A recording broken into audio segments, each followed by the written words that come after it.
legends in music.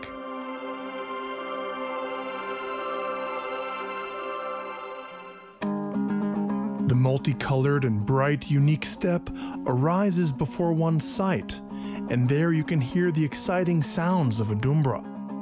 The dumbra always has different sounds. They can be lyrical and temperamental, powerful and heartfelt. It tells about the boundless Kazakh steppes, about the life of nomads and their thoughts, the aspirations of the steppe people. In the slow or upbeat melody, one can catch both the rustle of grasses with the sound of streams, and the jubilation of bird choirs with the neighing of horses. The kui is not just a complicated melody with a peculiar musical sound, but it also told a story which has a deeper meaning, told through the language of music. Since ancient times, kuishis have told many stories behind these works, but over time musicians have only switched to perform music. And if we could find out what the dumbra is singing about and what story is embedded in the kui, our imagination would be enriched with greater meaning. So what exactly did the author of the kuishi want to tell us? Now one can only guess. You have to collect the crumbs of history that have been preserved by the people's memory. Various versions of the legend are preserved in this or that kui. Sometimes these stories are very different, and sometimes they are very similar or intertwined. We will be able to tell you about one of the expositions of this musical work. Perhaps we will become much closer to this music, to the unique creativity, which is so characteristic of the depth of thoughts, feelings, and the perfection of musical accompaniment.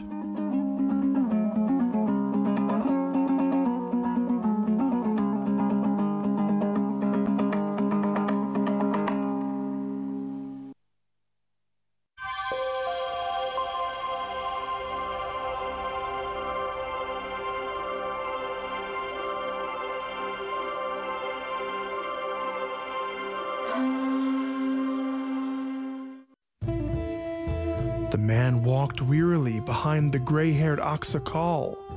The path was long and tiring, and it was evident from his swarthy, weary face, covered with a thin layer of gray dust. They approached the yurt, and the Aksakal opened the sash of the door, invited the guest to come inside. Kurmangazy sat comfortably, and bowing his head, once again thanked the old man for his hospitality. A good-natured smile lit up the Aksakal's dry, wrinkled face, and he said that now he will send his granddaughter, and she will bring him fresh kumus. Turning around, the old man quietly left the yurt, leaving the guests alone. Kurmangazy looked carefully at the yurt and saw there lying a dumbra.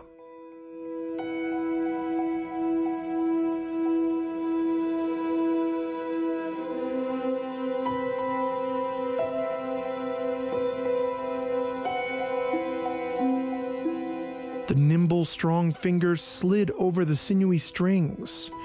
He brought the dumbra close to his eyes, and he looked at the instrument, turning it around, and through the bundle of tied feathers, it was evident that this dumbra belonged to a girl. He touched the strings of the dumbra, and the yurt was filled with beautiful music. It seemed that the steppe wind, filled with aromas of flowers and the rustling of herbs, had burst inside.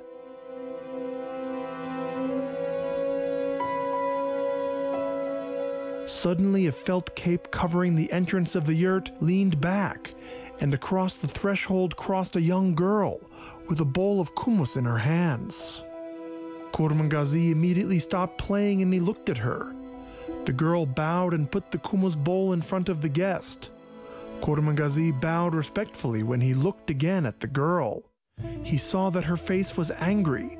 The thin eyebrows shifted to the bridge of her nose and frowned. She very dexterously ran up to him and held out her hands, pointing to her dumbra. Kurmangazy asked not to blame him for this act with a glance, but to play him something instead. The girl gradually calmed down, and the angry blush came down from her face, and she felt a little uncomfortable for her act. It's not polite to welcome a guest in such a way. She took the dumbra and, adjusting her hair, touched the strings. A smooth and calm melody reached the ears of Ikuishi, and he listened.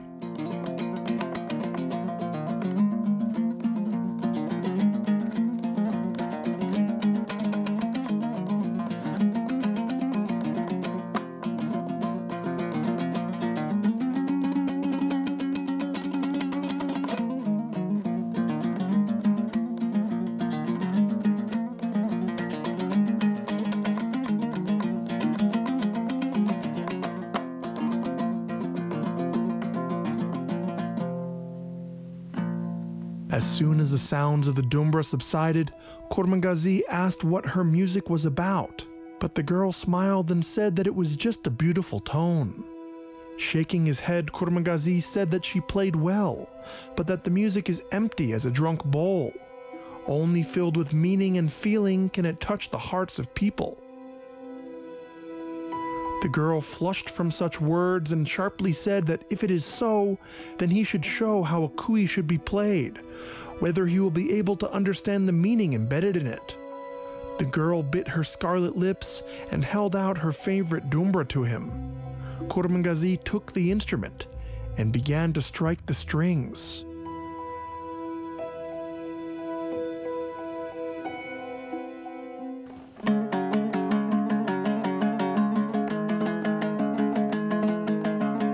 Melody melted, and the dumbra began to sing, telling how many years ago, once a very rich man gave a barefooted youngster a young stallion for a hard job.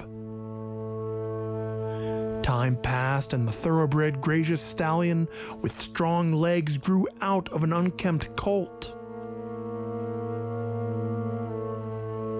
Everyone looked at him, and shaking their heads, they said how lucky this poor Kurmangazy was that he got such a horse. The envious eyes of one rich Bai al-Bakir looked at the stallion. The knowledge about his greed spread throughout all the auls. He owned huge herds of camels and horses, and enjoyed the most succulent pastures. He turned his relatives into obedient workers, who served his big household, and paid for it with blood, and then with tears and suffering. And no one could disobey him or contradict him. All the poor people lived in fear, and only in the dead of night they could raise their hands to heaven and complain about their fate.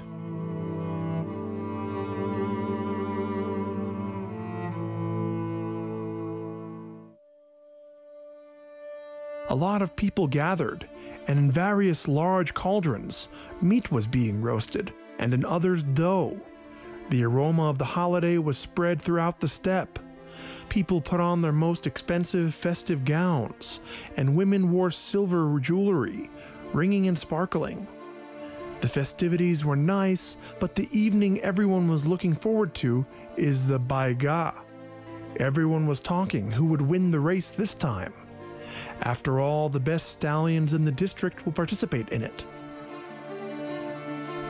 When all the preparations were completed, the owners began to exhibit their stallions. Bai al-Bakir, with the important flair, walked around his beautiful horse every now and then, and gently patted him. His horse was magnificent, but al-Bakir pretended that he was looking at his horse, but instead he was casting evil, envious glances at the stallion of Kurmangazy. Like a black cloud flowing over the soul of the Bai, he could not think of anything else except the stallion that this poor man had got. The Jigets saddled their horses, and when the order was given, they fell from their seats. The dusty clouds rose to the sky, and they seemed that they could even conceal the sparkling sun. The hoofs tore the ground underfoot, and the steppe groaned and thundered. Many horses stumbled, and they broke their legs and flew their head over heel with their riders. And on the dry yellow grass, like the dripping of a horse, mixed sweat and blood. On the silken cushions, Al-Bakir sat and bit his puffy lips to the blood. He saw how the stallion of Kurmangazy with each circle went ahead from the rest. He saw and clearly understood that if the horse did not stumble, then he would come first. Then his heart would burst with anger and shame. He squinted and looked at Kurmangazy, who famously controlled his stallion. Like a bird, the horse was flying, and Kurmangazy's heart filled with such indescribable delight that tears sprang from the boy's eyes with happiness. Another jerk, and here the stallion crossed the finish line. The young man rubbed his eyes, disbelieving his happiness. The old men, the Jigits and children, and all women rushed to him. They embraced him and kissed him on the cheeks. Everyone was so happy that the stallion of Kurmangazy bypassed the famous horse of the Bai Al-Bakir. Only the Bai sat crimson with anger and painfully squeezed his white fat fingers. He forever harbored bitter resentment towards Kurmangazy.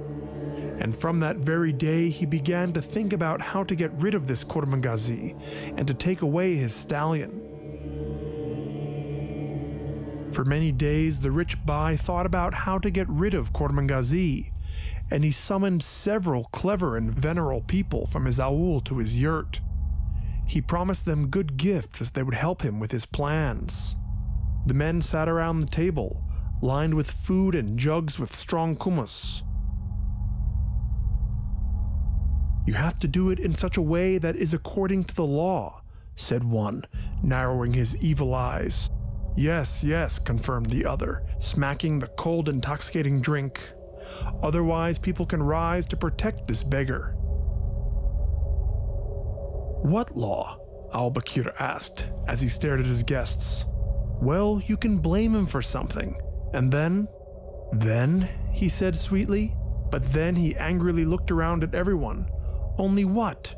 He is sitting with a Dumbra in his hands day and night. They will laugh at me." "Why not? We must blame him for some crime.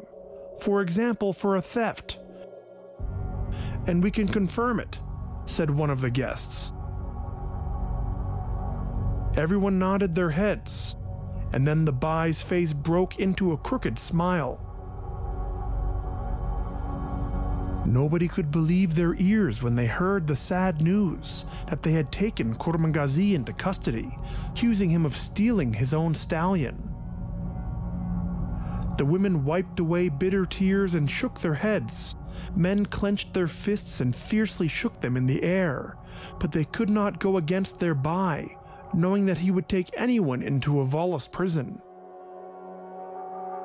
Silent rage spread across the aul, but it also quietly and silently faded away.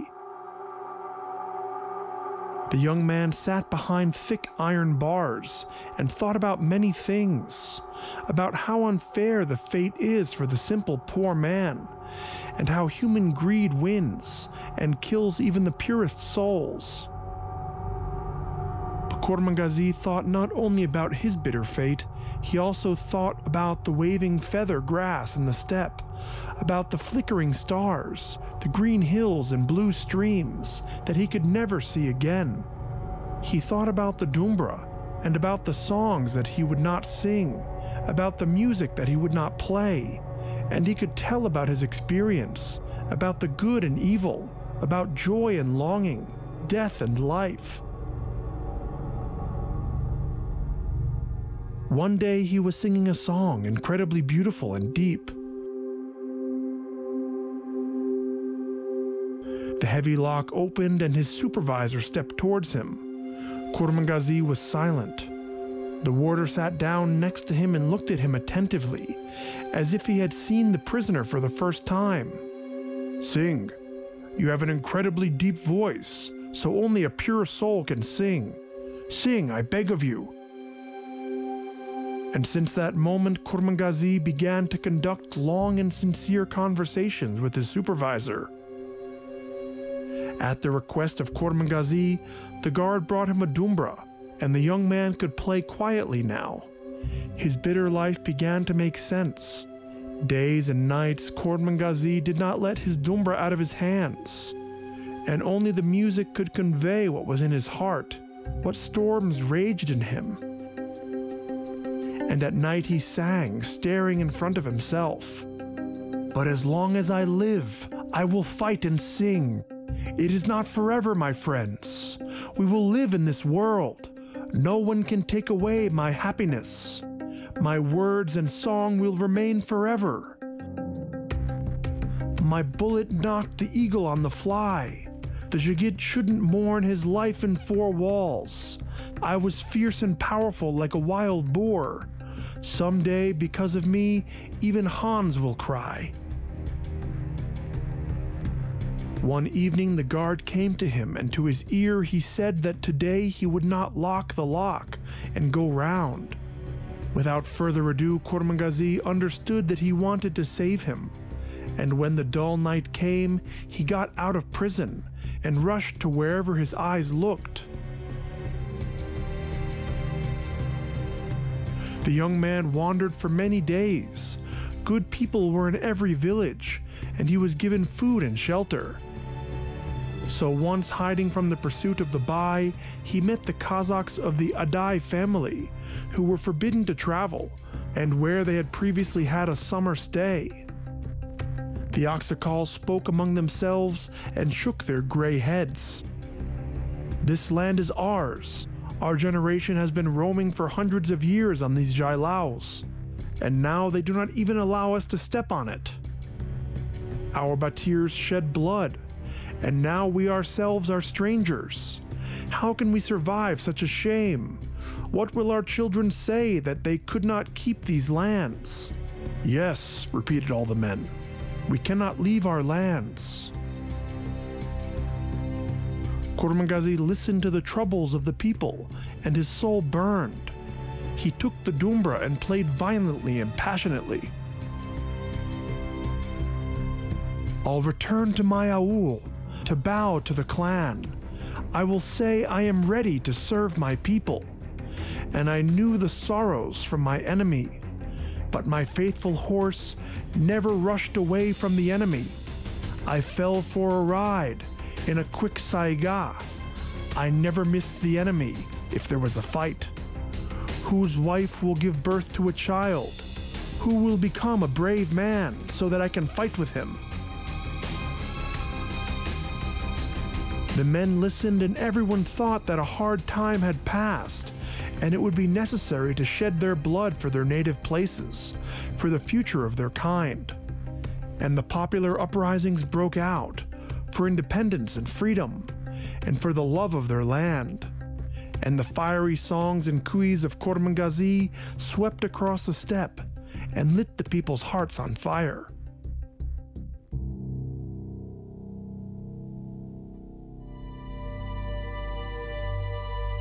In the works of Kurmangazy, there are kuis, which are significant in concept.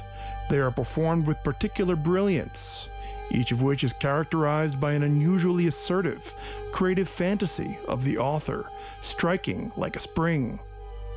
The performance of Kurmangazy's kui by modern musicians demand from them a deep understanding of the work and great skills.